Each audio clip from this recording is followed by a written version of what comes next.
बरोबर है। नमस्ते, आप सबको प्रणाम। मनुष्य जीवन का बहुत बड़ा उत्तरदायित्व होता है, परंतु कुछ उसको बोध कर पाते हैं और कुछ अबोध अवस्था में रह जाते हैं, केवल अपने तक ही सीमित रहते हैं। समाज का किसी भी कार्य करने के लिए वो आगे नहीं बढ़ते हैं। इसका मूल कारण है हमारा संस्कार, हमारा शिक्षा पद्धति, हमारा आहार विहार, हमारा विचार। हमारी जो संस्कृति है, सत्य सनातन संस्कृति बहुत पुरातन है। इसमें शारीरिक का विकास कैसे हो, मानसिक विकास कैसे हो, बौद्धिक विकास कैसे हो और सामाजिक विकास कैसे हो, उसी के ऊपर बहुत जोर दिया जाता है। और इसी के लिए प्रशिक्षित करने के लिए गुरुकुल का निर्माण हुआ करता था। परंतु कालांतर में जो भी कुछ हुआ गुरुकुलों के प्रति और विद्यार्थियों के प्रति और हमारे संस्कृति के प्रति, खैर उसी अतीत को मैं दोहराना नहीं चाहूँगा। इसके प्रति सब जागरूकता है, सबको पता है। आइए हम वर्तमान की ओर चलते हैं। इतने मनुष्य का जो परम मित्र है, जैसे भगवान श्री कृष्ण का परम मित्र सुदामा जी हुआ करते थे, इतना घनिष्ठता है मित्र के पास। एक मित्र जाता है तो उनके साथ कैसे व्यवहार होता है, कैसे सम्मान दिया जाता है, कितना पवित्रता के साथ आतिथ्य सत्कार किया जाता है, यही हमारे गुरुकुल की विद्या की एक झलक कृष्ण और सुदामा की चरित्र में हमको मिलता है। तो वर्तमान वो जैसे मित्र थे, ऐसे ही प्रत्येक व्यक्ति का कोई न कोई एक मित्र रहता है शारीरिक दृष्टि से, परंतु यह मित्र भी सामान्य है। परंतु परम मित्र वह है जो सदा सर्वदा हमको सुरक्षा प्रदान करता है, आरोग्य प्रदान करता है, वही आपकी श्वास शक्ति। और यह श्वास शक्ति ये बाह्य जगत से, पेड़ पौधों की ऑक्सीजन से हम लेकर के वाइटल एनर्जी को ऊर्जान्वित होते हैं, स्वस्थ सबल एवं समृद्ध हुआ करते हैं। परंतु वर्तमान भारतवर्ष में कल कारखाने, गाड़ी घोड़ा, स्टील प्लांट, दुनिया प्रकार की प्लास्टिक जलाना, अनेक प्रकार की अनावश्यक पदार्थों को जला करके हम वायुमंडल तथा पर्यावरण को दूषित कर रहे हैं, जिसका परिणाम हमको ही मिल रहा है। ऑक्सीजन लेवल घट रहा है, ना हवन कर पा रहे हैं, परंतु नित्य प्रति जो हवन करते हैं वो ऊर्जावान होते हैं, स्वस्थ होते हैं, बलवान होते हैं, मेधावी होते हैं और चरित्रवान हुआ करते हैं। परंतु आज हम हवन क्रिया यज्ञ कर्म को हम भुला दिए। बीड़ी पीते हैं, सिगरेट पीते हैं, गांजा पीते हैं और उसमें जो कार्बन डाइऑक्साइड निकलता है वायुमंडल में, हमारे वाइटल एनर्जी का पावर को कम कर देता है। परंतु इनमें से मनुष्य क्या, प्रशासन क्या, बड़े बड़े अधिकारी लोग भी अपने, चाहे पुलिस के बड़े बड़े डबल स्टार ट्रिपल स्टार भी होना है, क्यों, मैं नाम लेना नहीं चाहूंगा, बड़े बड़े अधिकारी लोग भी उस सिगरेट को इतने परस्ते हो जाते हैं और इतने आत्मीयता मित्र के रूप में ग्रहण करते हैं, जैसे कि उसमें उनका तादाद में जीवनी छुपी हुई है, जैसे कि एक दूसरे के बिना चल नहीं सकते हैं। नहीं, ऐसा नहीं है, ये उनकी एक साइकोलॉजी है। वो भी सिगरेट छोड़ सकते हैं, अपनी स्वास्थ्य को ठीक रख सकते हैं। क्यों हम ऐसा अपने आप को करें और समाज को परिवर्तन करें, नशा मुक्त हों और नित्य प्रति हवन करें। ऐसे ही सबसे बड़ा मित्र है हमारी श्वास शक्ति, जिसको हम ऑक्सीजन बोलते हैं। और ये हमको पेड़ पौधों से मिलता है, वनस्पतियों से शक्ति से मिलता है।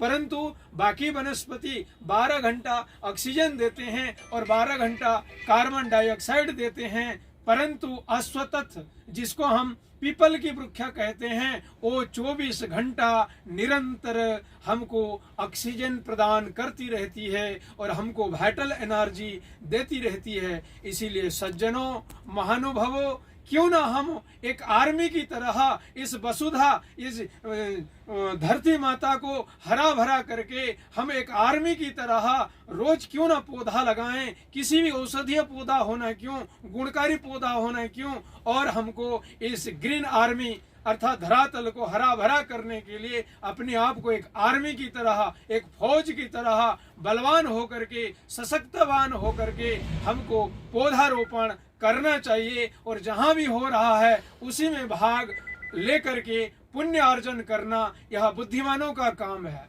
और दूसरी है, जब गाय ही उनका सुरक्षा नहीं होगा, उनकी ठीक आहार विहार नहीं दिया जाएगा, तो उनमें से दुग्ध घृत आदि निर्माण नहीं होंगे और अच्छा घृत नहीं होगा, तो हम हवन कैसे कर सकते हैं? और बिना हवन के इंद्र भी वर्षा नहीं कर सकती है, क्योंकि यज्ञ वही श्रेष्ठतम कर्म।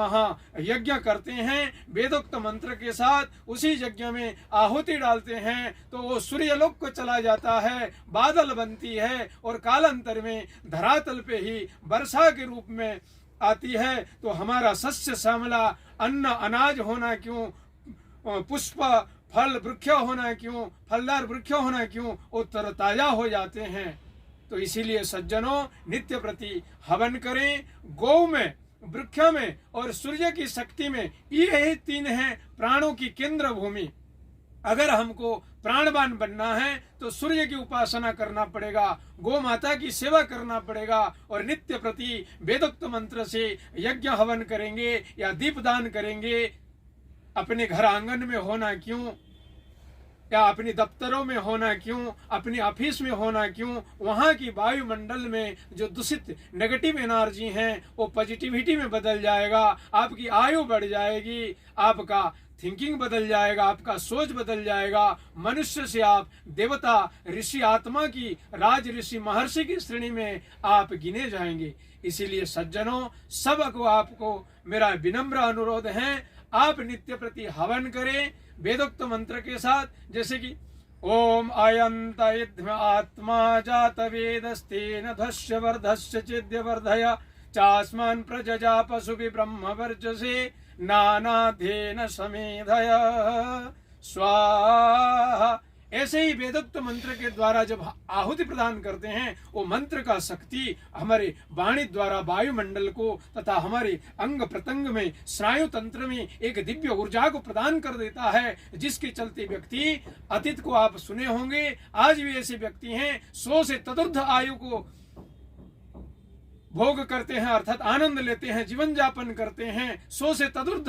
परंतु आज लोग बीड़ी के परस्ते, सिगरेट की, गांजा की, अच्छा खान पान के नहीं होने के चलते ऑक्सीजन लेवल घट रहा है, योग प्राणायाम नहीं कर पा रहे हैं, ध्यान नहीं कर पा रहे हैं और योग से समाधि नहीं लग पा रहे हैं। इसीलिए वही व्यक्ति को अनेक प्रकार रोग आ रहा है, चाहे शारीरिक रोग होना क्यों, मानसिक रोग होना क्यों। इसीलिए सज्जनों, हमको इसी रोग से, रोग रूपी शत्रु सबसे बड़ा बलवान है, ये रावण की सेना से भी बहुत बड़ी फौज है, तरह तरह की रोग हैं, डायबिटीज बढ़ रहा है, आज वर्तमान आई फ्लू बढ़ रहा है, किडनी की समस्या है, हार्ट की समस्या है, दुनिया तरह की बीमारी बढ़ रहा है। तो इन सेनाओं को, इन शत्रुओं को परास्त करके हमको एक समृद्ध भारत, समृद्ध समाज खड़ा करना है। इसी साथ हम अपनी वाणी को विराम देते हैं। बोलिए छत्तीसगढ़ी महतारी की जय, राजा रामचंद्र भगवान की जय।